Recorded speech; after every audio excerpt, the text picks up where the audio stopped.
சிம்பிளாக ஈஸியாக 4 வகையான கேக் ரெசிபீஸ் பார்க்க போகிறோம். முதல்ல வந்து பார்த்திங்கன்னா ஓட்ஸ் கேக், ரெண்டாவது பட்டர் கேக் பார்க்க போகிறோம். நல்லா பஞ்சு போல் இருக்கும், பேக்கரி ஸ்டைலில் இருக்கிறதுனால டேஸ்ட் வந்து ரொம்ப சூப்பராக இருக்கும். மூணாவது ஓட்ஸ் ப்ரௌனி, அதுவுமே வந்து பார்த்திங்கன்னா முட்டை இல்லாமல் பண்ண போகிறோம், எந்த மாவுமே கலக்காமல் பண்ண போகிறோம். அதுக்கப்புறமா டோனட்டை வந்து ஃப்ரை பண்ணாமல் எப்படி பண்ணுறது, அதே மாவில் கப் கேக்கை எப்படி பண்ணுறதுன்னு பார்க்க போகிறோம். ஸோ இது குழந்தைகளுக்கு ஸ்நாக்ஸாக கொடுத்து விடலாம், டீ காஃபிக்கு ரொம்ப பர்ஃபெக்டாக இருக்கும். ஸோ எப்படி பண்ணுறதுன்னு பார்க்கலாம். சிம்பிளாக ஈஸியாக பஞ்சு போல் ஒரு கேக் பண்ண போகிறோம். அதுவுமே வந்து பார்த்திங்கன்னா மைதா, கோதுமை மாவு, ஒயிட் சுகர் இல்லாமல் பண்ண போகிறோம்.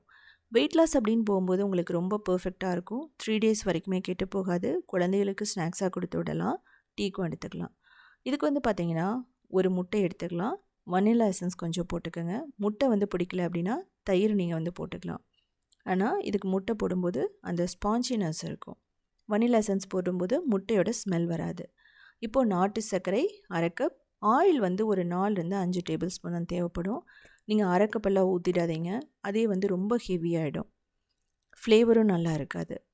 இப்போ நல்லா பீட் பண்ணதுக்கப்புறமா 1 கப் ஓட்ஸ் எடுத்துக்கலாம். நீங்கள் எந்த ஓட்ஸ் வேணாலும் எடுத்துக்கலாம். நல்லா ஃபைனாக அரைச்சி எடுத்துக்கணும். இதுதான் அந்த மாவு மாதிரி செயல்படும். இப்போ இதை போட்டுட்டு நம்ம கொக்கோ பவுடர் போடுவோம். ஒரு 2-3 டேபிள் ஸ்பூன் போட்டுக்கலாம். Baking powder, baking soda. Baking powder வந்து அரை டீஸ்பூன், பேக்கிங் சோடா 1/4 டீஸ்பூனுக்கு கொஞ்சம் குறைவாக போட்டுக்கோங்க. நல்லா மிக்ஸ் பண்ணுங்கள் முதல்ல. இதுக்கப்புறமா வந்து பார்த்திங்கன்னா தேவையான அளவு பால் ஊற்றிக்கலாம். காய்ச்சி ஆற வச்ச பால், காய்ச்சாத பால், நீங்கள் எது வேணாலும் ஊற்றிக்கலாம். ஸோ ஊற்றிட்டு நல்லா மிக்ஸ் பண்ணணும். அது கிட்டத்தட்ட ஒரு 1/4 கப்லேருந்து அரை கப் தேவைப்படும். இந்த மாவு அப்படிங்கிறது கொஞ்சம் கெட்டியாக தான் இருக்கணும், ரொம்ப ரன்னியாக இருக்கக்கூடாது. ரன்னியாக இருந்துச்சு அப்படின்னா சரியாக வராது. ஸோ இவ்வளோ தான் வந்து பார்த்திங்கன்னா இதுக்கு தேவைப்படும். தேவைப்பட்டால் நீங்கள் பாதாம் பவுடர், அதுக்கப்புறம் மில்க் பவுடர்லாம் உங்களோட டேஸ்ட்டுக்கு ஏற்ற மாதிரி ஆட் பண்ணிக்கலாம். இதில் நட்ஸ் வேணாலும் போட்டுக்கலாம், வால்நட்டெல்லாம் நீங்கள் போட்டும் பண்ணலாம்.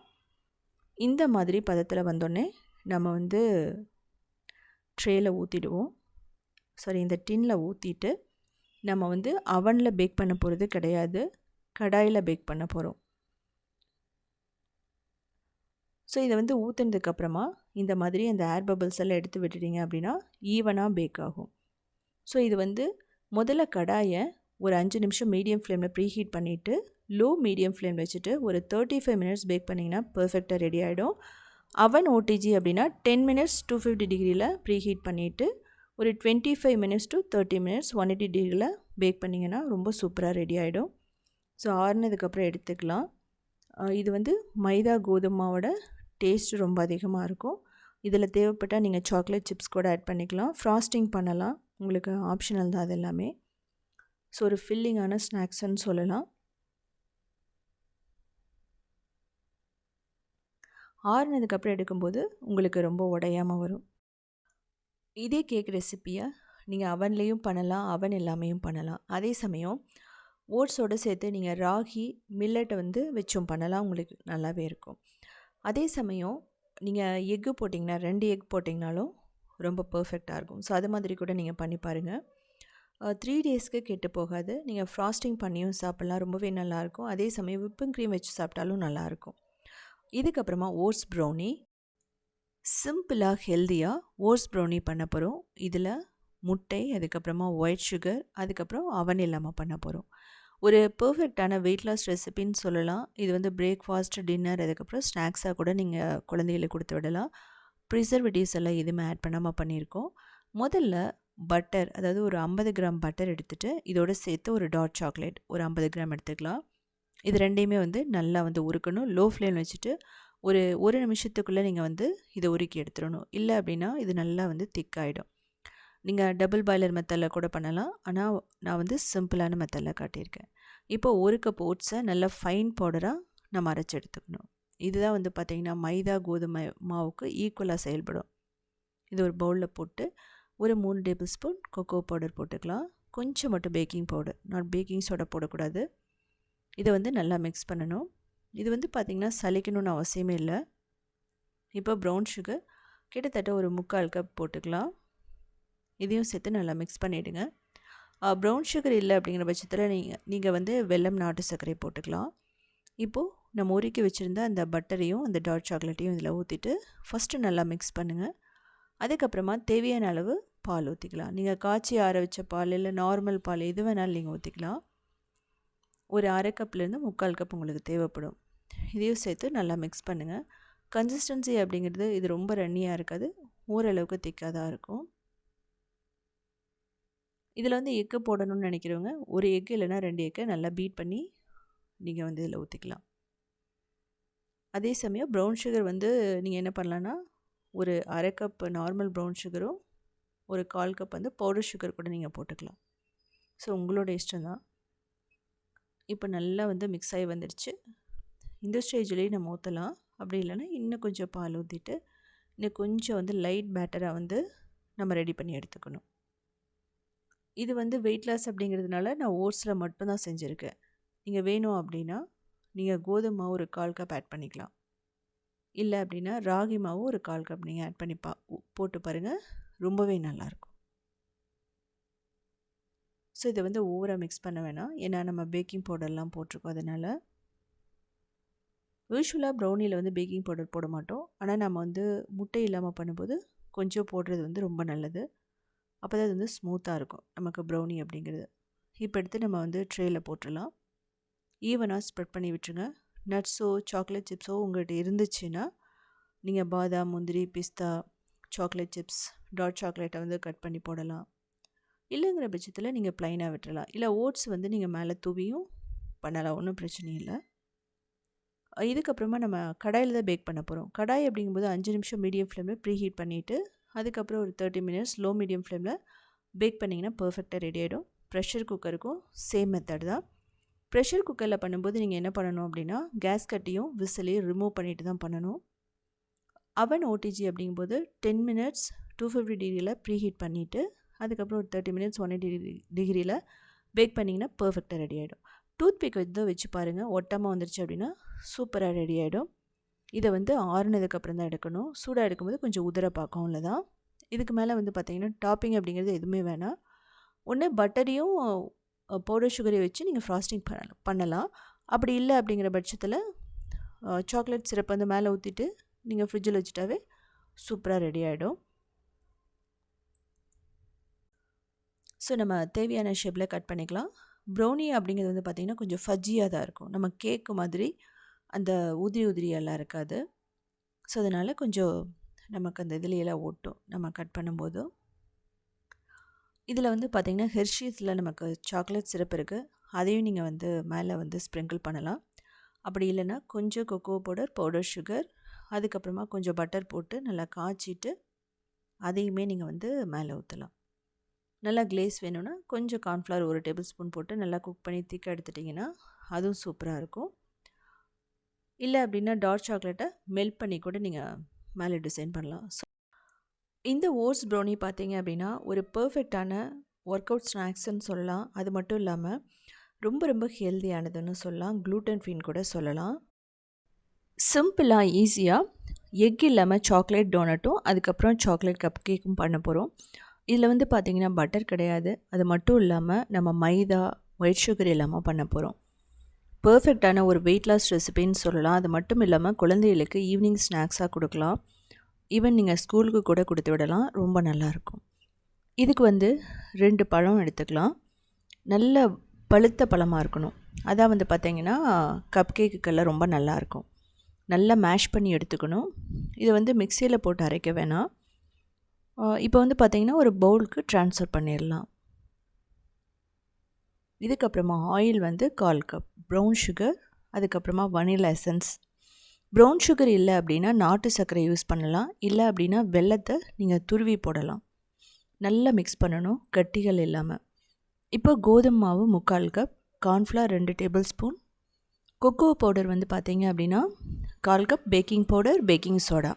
இதை போட்டுட்டு ஜென்டிலாக மிக்ஸ் பண்ணுங்கள். இதில் வந்து பார்த்திங்கன்னா கட்டிகள் இருக்கக்கூடாது, அதாவது லம்ஸ் வந்து இல்லாமல் இருக்கணும். இப்போ இதுக்கு வந்து பார்த்திங்கன்னா பால் ஊற்றணும். கிட்டத்தட்ட 3/4 கப் பால் நமக்கு தேவைப்படும். கோதுமாவோட அந்த கன்சிஸ்டன்சியை பொறுத்து. நான் சூடான பால் தான் ஊற்றிருக்கேன். நீங்கள் வார்ம் மில்க் இல்லைனா காய்ச்சி ஆற வச்ச பால் எது வேணாலும் ஊற்றலாம். ஆனால் சில்லுன்னு வந்து ஊற்றிடாதீங்க.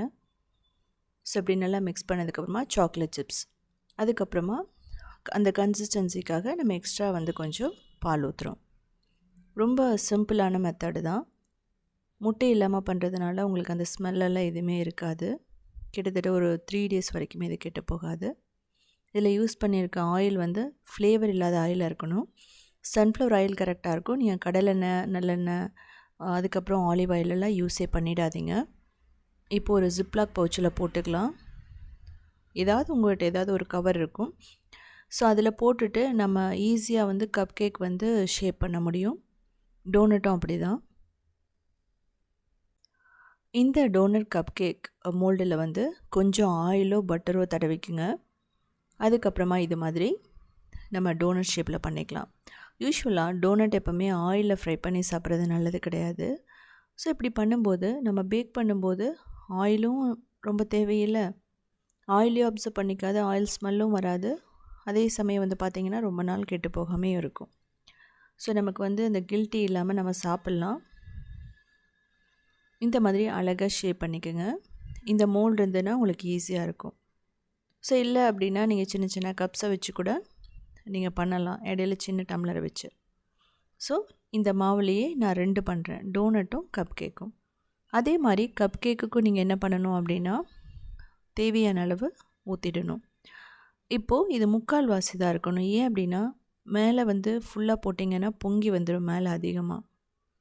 இப்போது ப்ரீஹீட் பண்ண ஓடிஜில் அவனில் கிட்டத்தட்ட ஒரு 35 மினிட்ஸ் 180 டிகிரியில் பேக் பண்ணிங்க அப்படின்னா பர்ஃபெக்டாக ரெடி ஆகிடும். எப்போவுமே இதை பேக் பண்ணுறதுக்கு முன்னாடி ப்ரீஹீட் பண்ணுங்கள், கிட்டத்தட்ட ஒரு 10 மினிட்ஸ் 250 டிகிரியில். அதுக்கப்புறமா டூத் பிக்கை வச்சு பாருங்கள். இது வந்து ஒட்டாமல் வந்துச்சுன்னா பர்ஃபெக்டாக பேக் ஆகிடுச்சுன்னு அர்த்தம். ஸோ கொஞ்ச நேரம் ஆறட்டும்.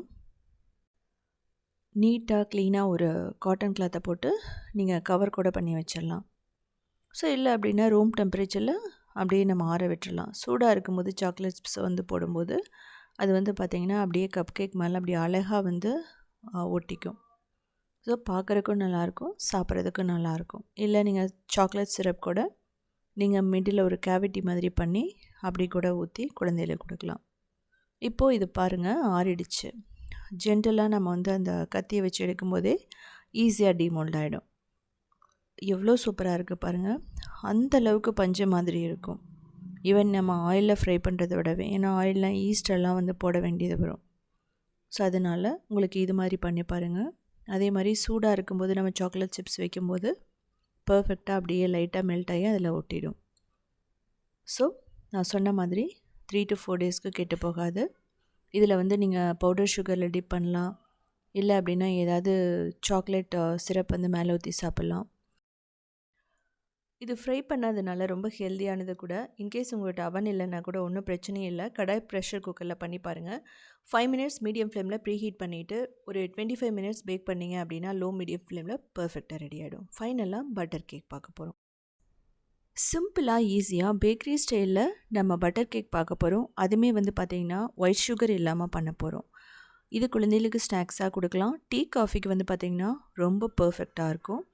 இதுக்கடையில் வந்து ஜாம் வச்சு கொடுக்கலாம், ஃப்ராஸ்டிங் வந்து பண்ணி கொடுக்கலாம். நீங்கள் ஒயிட் சுகர் பிடிக்காதவங்க, சாப்பிடக்கூடாதுன்னு நினைக்கிறவங்களுக்கு கண்டிப்பாக வந்து இது பர்ஃபெக்டாக இருக்கும். நான் வந்து ப்ரௌன் சுகர் ஆட் பண்ணியிருக்கேன். நீங்கள் வந்து வெல்லம், நாட்டு சர்க்கரை கூட ஆட் பண்ணலாம்.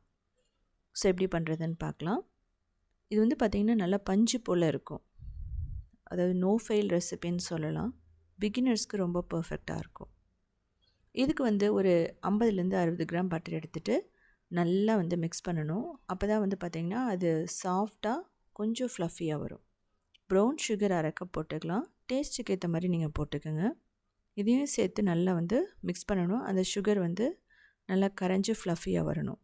இதுக்கப்புறமா 2 முட்டை, அதுக்கப்புறமா வனிலா எசன்ஸ் போட்டுக்கலாம். இந்த ஸ்டேஜில் உங்களுக்கு வந்து எக்கு பிடிக்கல அப்படின்னா நீங்கள் தயிர் ஒரு 1/4 கப் ஊற்றிக்கலாம். இல்லை அப்படின்னா நீங்கள் வாழைப்பழத்தை நல்லா மசிச்சு போடலாம். இல்லைனா ஆப்பிள் சாஸ்னு இருக்குது, அதாவது ஆப்பிளை நல்லா வந்து ஜாம் மாதிரி பண்ணிவிட்டு போடலாம். ஸோ இந்த மாதிரி வந்துடும்.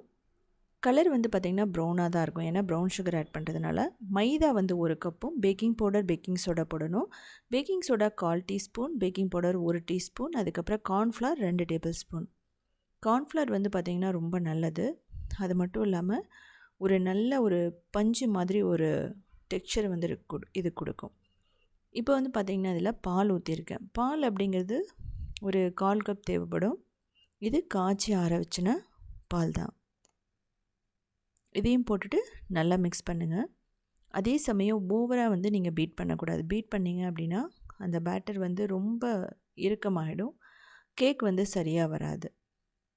ஸோ க்ளூட்டன் எல்லாம் டெவலப் ஆகவே கூடாது. அதே மாதிரி பேக்கிங் சோடா, பேக்கிங் பவுடர் போட்டிருக்கிறதுனால எப்போவுமே ஓவர் பீட் பண்ணக்கூடாது. இப்போது ட்ரேயில் போட்டுட்டு நம்ம வந்து ப்ரீஹீட் பண்ண ஓடிஜி இல்லை அவனில் வைக்கலாம். ஓடிஜி அவனுக்கு சேம் டெம்பரேச்சர் தான். முதல்ல வந்து கண்டிப்பாக ப்ரீஹீட் பண்ணணும். 10 மினிட்ஸ் 250 டிகிரியில் ப்ரீஹீட் பண்ணுங்கள். அதுக்கப்புறம் 180 டிகிரியில் 40 மினிட்ஸ் பேக் பண்ணிங்க அப்படின்னா ரொம்ப ரொம்ப சூப்பராக ரெடி ஆகிடும். கடாய் ப்ரெஷர் குக்கர்னால் ஒரு 5 மினிட்ஸ் மீடியம் ஃப்ளேமில் ப்ரீஹீட் பண்ணிவிட்டு 40 மினிட்ஸ் லோ மீடியம் ஃப்ளேமில் பேக் பண்ணிங்கன்னா பர்ஃபெக்டாக ரெடி ஆகிடும். ப்ரெஷர் குக்கர் அப்படிங்கும்போது நீங்கள் கேஸ்கட்டையும் விசிலையும் ரிமூவ் பண்ணிடணும். இப்போது டூத் பிக் இருந்தால் ஏதாவது ஒன்று இருந்ததுன்னா நீங்கள் வந்து இதை வந்து ஸ்டிக் பண்ணி பார்க்கணும். அதாவது இதை வந்து எடுத்து பார்க்கும்போது நமக்கு ஒட்டாமல் வரணும், அதுதான் பதம். இப்போ கொஞ்சம் ஆறுனதுக்கப்புறம் நம்ம ஸ்லைஸ் போட்டுக்கலாம். ஸ்லைஸ் போட்டுட்டு ஒரு ஏர்டைட் கண்டெய்னரில் போட்டிங்க அப்படின்னா ஒரு 3 நாளைக்கு நம்ம சாப்பிட்லாம். நீங்கள் ஃப்ரிட்ஜில் கூட வச்சுக்கலாம். ஆனால் வந்து என்ன அப்படின்னா நம்ம ப்ரிசர்வேட்டிவ்ஸ் எல்லாம் இதில் போடாதனால ரொம்ப நாள் நம்ம வச்சுருக்க முடியாது. எல்லா கேக்குமே அப்படியே தான். நம்ம வீட்டில் செய்யும்போது கூடி சீக்கிரமாக சாப்பிட்றது நல்லது. அதே சமயம் ஹெல்த்தியானதை கூட. ஏன் அப்படின்னா நம்ம கலரோ ப்ரிசர்வேட்டிவ்ஸோ ஆட் பண்ண மாட்டோம். ஸோ பாருங்கள் எப்படி இருக்குன்னு சொல்லிட்டு நல்லா பஞ்சு மாதிரி இருக்கும். ஸோ இதே மாதிரி சிம்பிளான யூனிக்கான ரெசிபீஸ் வேணும்னா நீங்கள் உத்தமி கிச்சனை ஃபாலோ பண்ணலாம். க்ரியேட்டிவ் வேர்ல்ட்னு இன்னொரு சேனல் இருக்குது. அதுலேயுமே 2000 ரெசிபீஸ் இருக்குது. அது மட்டும் இல்லாமல் சவுத் இண்டியன் ஃபுட்ஸ்.in அப்படிங்கிற வெப்சைட்டை ரன் பண்ணிகிட்ருக்கோம் 18 இயர்ஸாக. கிட்டத்தட்ட 8000 ரெசிபீஸ் இருக்குது. ஸோ பார்த்துட்டு கமெண்ட் பண்ணி